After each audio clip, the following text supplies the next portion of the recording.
this kid's a wizard or schizo. As a result of having a false sense of identity, we act in a way that is inappropriate to our natural environment. And when that inappropriate way of action is magnified by a very powerful technology, we swiftly begin to see the results of a profound discord between man and nature. As is well known, we are now in the process of destroying our environment as a result of an attempt to conquer it and master it. Our environment is not something other than ourselves. In assuming that it is, we have made a great mistake and are now paying the price for it.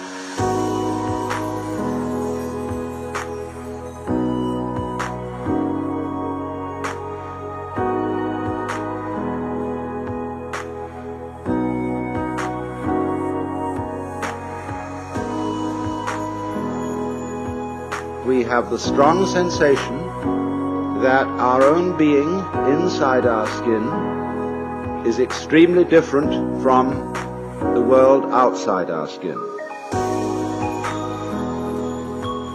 That while there may be intelligence inside human skins, and while there may be values and loving feelings, outside the skin is a world of mechanical process which does not give a damn about any individual, and which is basically unintelligent.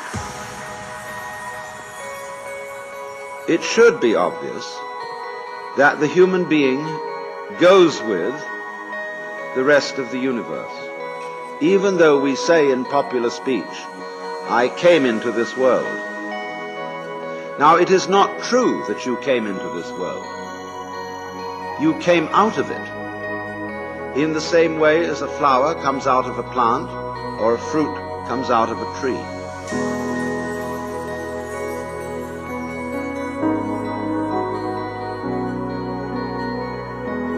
And as an apple tree apples, the solar system in which we live, and therefore the galaxy in which we live, and therefore the system of galaxies in which we live, that system peoples.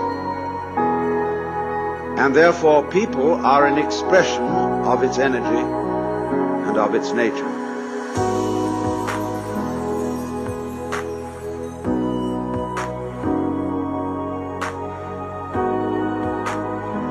If people are intelligent, and I suppose we have to grant that if, then the energy which people express must also be intelligent, because one does not gather figs from thistles and grapes from thorns.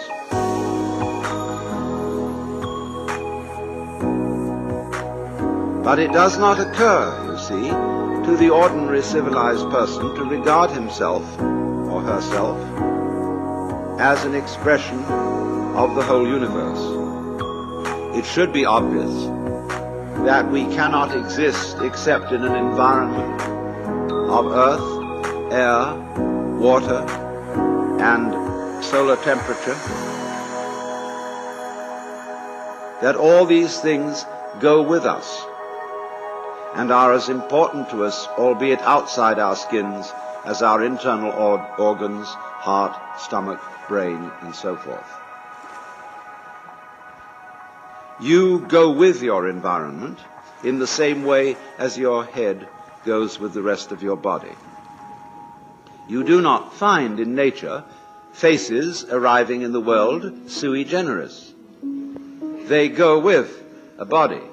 But also bodies do not arrive in a world which would be, for example, a plain ball of scrubbed rock floating without an atmosphere far away from a star.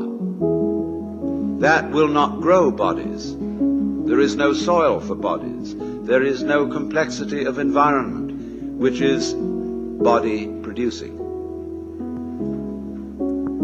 So bodies go with a very complicated natural environment. And if the head goes with the body and the body goes with the environment, the body is as much an integral part of the environment as the head is part of the body. It is deceptive, of course, because the human being is not rooted to the ground like a tree. A human being moves about and therefore can shift from one environment to another. But these shifts are superficial.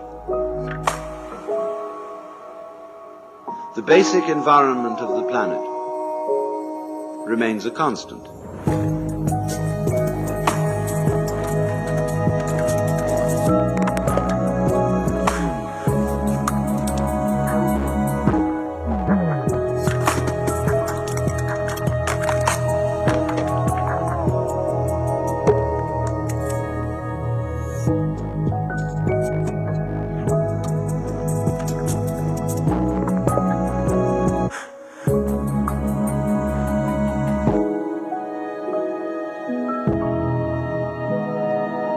Now, we are not really aware of this. Upon taking thought and due consideration, it does occur to us, yes, indeed, we do need that environment. But in the ordinary way, we don't feel it. That is to say, we don't have a vivid sensation of belonging to our environment in the same way that we have a vivid sensation of being an ego inside a bag of skin, located mostly in the skull, about halfway between the ears and a little way behind the eyes.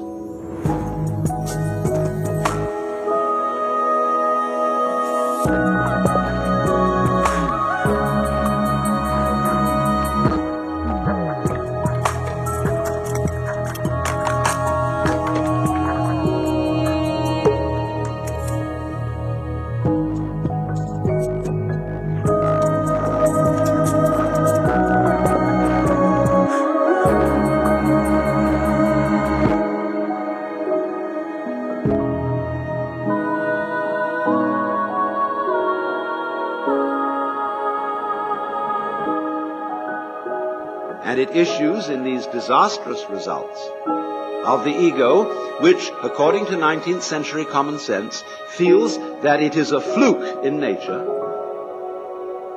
and that if it does not fight nature, it will not be able to maintain its status as intelligent fluke. So the geneticists are now saying, and many others are now saying, that man must take the course of his evolution into his own hands. He can no longer trust the wiggly, random, and unintelligible processes of nature to develop him any further, but he must interfere with his own intelligence and through genetic alterations breed the kind of people who will be viable for human society, and that sort of thing. Now this, I submit, is a ghastly error, because human intelligence has a very serious limitation. It is a scanning system of conscious attention which is linear. That is to say, it examines the world in lines, rather as you would pass the beam of a flashlight across a room or a spotlight. That's why our education takes so long. It takes so long because we have to scan miles of lines of print.